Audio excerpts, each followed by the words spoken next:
Hello दोस्तों, मेरे YouTube channel the Conceptum 10th classes में आप लोगों का स्वागत है। आज मैं आप लोगों के सामने इससे ठीक पहले जो मैं 9th क्लास का वीडियो बनाया था वो लेक्चर मेरा 2 था। आप लोग जो है भली भांति मेरे वीडियो को देखे होंगे तो जानते होंगे कि चल रहा है मोशन। आप देख पा रहे हैं कहीं ना कहीं लिखा हुआ है 9th लेक्चर 3 फिजिक्स। वो क्या है? इलेक्ट्रिक करंट नहीं है भाई मेरे, वो क्या है? मोशन है। बोले तो क्या है? गति है। तो गति चैप्टर में हम लोग क्या जाना? सबसे पहला वर्ड जाने थे गति। गति मतलब क्या? चलना। एक दूसरे से, एक जगह से दूसरी जगह जब हम लोग स्थान परिवर्तन करते हैं, स्थान को बदल देते हैं तो उसी को क्या कहते हैं? गति कहते हैं। नहीं, आप लोग की गति तो जान गए थे कि चलना ही गति कहलाता है। फिर गति का कई प्रकार आप लोग जाने थे कि बिल्कुल सीधा चलेंगे तो रैखिक गति, लीनियर जो है मोशन कहलाता है। गोल गोल घूमेंगे तो वृत्तीय गति कहलाता है। और एक निश्चित बिंदु का आगे पीछे ऊपर नीचे करते हैं तो उसको कहते हैं क्या चीज? बोलिए, आवर्ती गति। और भाई मेरे उसको कहते हैं दोलनीय गति। याद है कि नहीं है? और निश्चित समय अंतराल के बाद बार बार दोहराएगा उसको आवर्ती गति कहते ना, पीरियोडिक मोशन कहते हैं। मैंने पिछले वीडियो में पीरियोडिक टेबल बोल दिया था, टेबल नहीं भाई मेरी, पीरियोडिक मोशन होगा। तो चलते हैं, आज समय को बर्बाद किए बिना आप लोग बिल्कुल नोटबुक निकाल लें। इससे पहले मैंने आप लोग को दूरी के बारे में बताया था। दूरी क्या है, विस्थापन क्या है, डिस्टेंस क्या है, डिस्प्लेसमेंट क्या है। आज एक क्वेश्चन लेकर आए हैं कि दोनों के बीच क्या अंतर है। तो सब कुछ आप लिख करके रखे हो, खाली उसको सजाना है। पहला पॉइंट देखेंगे, यह अदिश राशि है। यह अदिश राशि है तो ऑटोमेटिक सदिश राशि होगा ही। यह अदिश राशि है तो यह सदिश राशि होवे करेगा। इसका मान ऋणात्मक नहीं होगा, दूरी का भी ऋणात्मक नहीं होता है, किंतु विस्थापन तो ऋणात्मक हो सकता है ना। चलिए, कह रहा है एक पूर्ण चक्कर लगाने पर दूरी का मान तो कभी 0 नहीं होगा, लेकिन एक पूर्ण चक्कर जब चलेंगे, जहां से चलेंगे वहीं पर रुकना पड़ेगा तो विस्थापन तो 0 हो जाएगा। तो वही बात लिखा गया है, एक पूर्ण चक्कर में यह शून्य नहीं होता है और एक पूर्ण चक्कर में यह शून्य होता है। बहुत आसान है। आप लोग सब कुछ जो है आपको पता है, आप चुके मेरे वीडियो को देख चुके थे, नहीं देखे तो देख लीजिए, ये सारा चीज आप लोग जानते हैं। उसके बाद इस कह रहा दूरी विस्थापन से बड़ा हो सकता है। दूरी जो है, जैसे आप लोग बताइए, उस दिन मैं आप लोग को बताया था, ये से बी तक चलने का, ये से बी तक आपको जाना है। जाने का ये हो गया पहला रास्ता, ये हो गया दूसरा रास्ता, ये हो गया घूम घूम के गए, ये हो गया तीसरा रास्ता। तो बोलिए, यहां से यहां तक चले तो बहुत लंबा दूरी चले, यहां से यहां तक चले तो थोड़ा सा लंबा चले, और यहां चले तो सबसे कम दूरी चले। तो यहां से यहां तक जो आए, किसी रास्ता से पकड़ कर आइए आप, लेकिन विस्थापन तो हमेशा ये भी होगा। तो देखिए, आप यही रास्ता से आइए, 3 नंबर रास्ता से बी तक, तो विस्थापन कहलाएगा क्या चीज? 1 नंबर रास्ता, लेकिन दूरी कहलाएगा क्या? 3 नंबर रास्ता। विस्थापन कहते किसको है? कि दो बिंदुओं के बीच जो सीधा दूरी होता है उसी को विस्थापन कह देंगे। और टोटल जितना चले हैं रास्ता की लंबाई उठो कहता है कुल दूरी। तो दूरी का मान बड़ा हो सकता है, लेकिन विस्थापन कभी बड़ा नहीं होगा। किससे? दूरी से। इसलिए लिखिए क्या चीज? दूरी विस्थापन से बड़ा हो सकता है, किंतु विस्थापन दूरी से बड़ा नहीं हो सकता है। बहुत आसान था। दूरी और विस्थापन में अंतर आप लोग जान रहे थे। अब आते हैं किस पर? एक वर्ड है आपका, अगला वर्ड है, टॉपिक मिलेगा आपका जो है 9th क्लास का फिजिक्स का गति चैप्टर में। एक वर्ड मिलेगा आपको चाल, फिर मिलेगा वेग, फिर मिलेगा त्वरण। उसके बाद दूरी, समय, अगर आपको चाल कहते हैं। फिर उसके बाद बहुत सारे वर्ड आएगा, उन सारे वर्ड को हम लोग को एकाएक जानने का प्रयास करना है। तो समय को बर्बाद किए बिना अब बिल्कुल तैयार हो जाएं, बिल्कुल कूड़े कचड़े को निकाल ले। अब तक रिवाज चल रहा था, अब आते हैं मुद्दे पर। इतना भी यहां तक रिवाज में ही मानिए। क्यों? क्योंकि ये चैप्टर नोटबुक में आप लोग उतार चुके हो। अब शुरू होता है यहां से, चाल, स्पीड। अब चाल किसको कहेंगे? आप नहीं बोलते हैं कि देखो कितने स्पीड में जा रहा है। हम लोग अक्सर ये बात बोलते थे, कोई जब बहुत फास्ट गाड़ी चला करके जाता था, हम लोग कितना स्पीड में चला गया।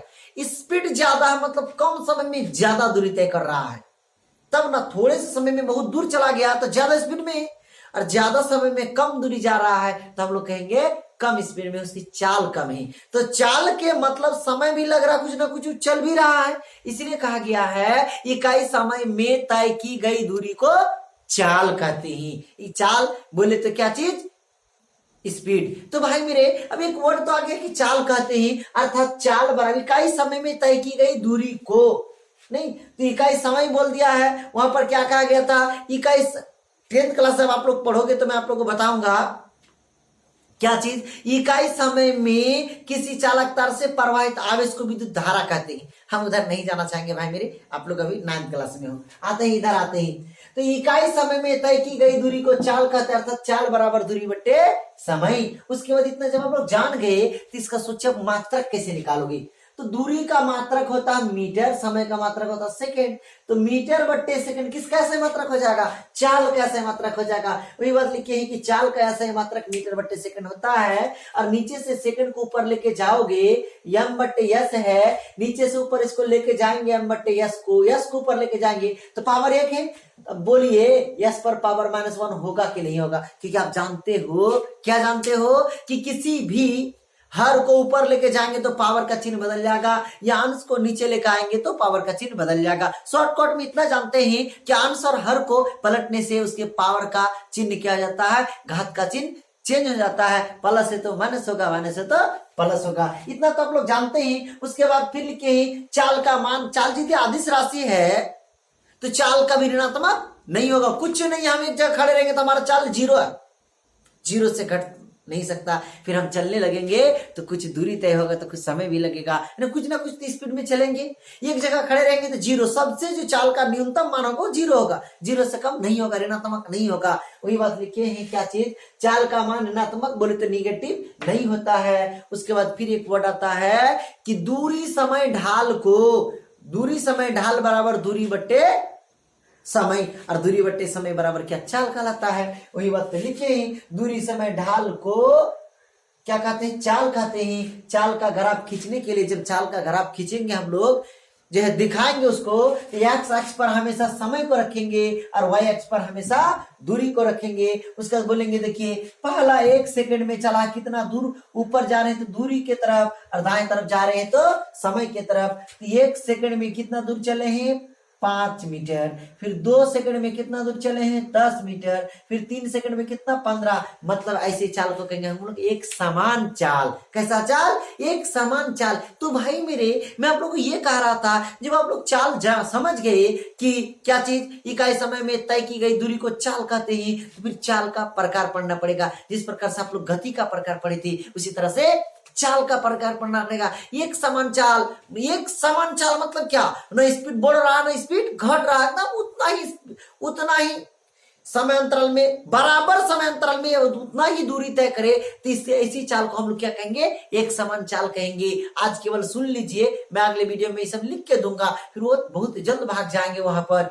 इकाई समय में तय की गई दूरी को चाल कहते ही। फिर आप लोग जान गए, क्या चीज जान गए भाई मेरे, कि चाल कई प्रकार का होता है। एक समान चाल यानी पहला 1 मिनट में जितना चलेंगे, दूसरे 1 मिनट में भी उतना चलेंगे, तीसरे 1 मिनट में भी उतना ही चलेंगे, तो एक समान चाल। पहला 1 मिनट मान लेते हैं, पहला 1 मिनट में हम चले 5 मीटर, फिर दूसरा 1 मिनट में हम चले 2 मीटर। क्यों, क्योंकि आगे बढ़ती धीरे धीरे चलाना पड़ा, तो इसको एक समान चाल कहेंगे क्या, इसको कहेंगे असमान चाल। नहीं, तो एक समान चाल का उल्टा क्या हो जाएगा, वह समान चाल। उसके बाद एक वर्ड आएगा क्या चीज, बोलिए शून्य चाल। अब जो खड़े रहेंगे तो शून्य चाल तो होबे करेगा भाई मेरे, कोई बड़ी बात तो नहीं है। बस आज यही तक रहने दिया जाए। यदि वीडियो आपको अच्छा लगा तो एक बार लाइक कर दें और वीडियो को ज्यादा से ज्यादा शेयर करें। और हमारे चैनल को अभी तक आप सब्सक्राइब नहीं किए हैं तो आप जल्द से जल्द सब्सक्राइब करें। उसके बाद बेल आइकन की घंटी को जरूर दबाएं। धन्यवाद। आप लोग अच्छे से रहें, मुस्कुराते रहें।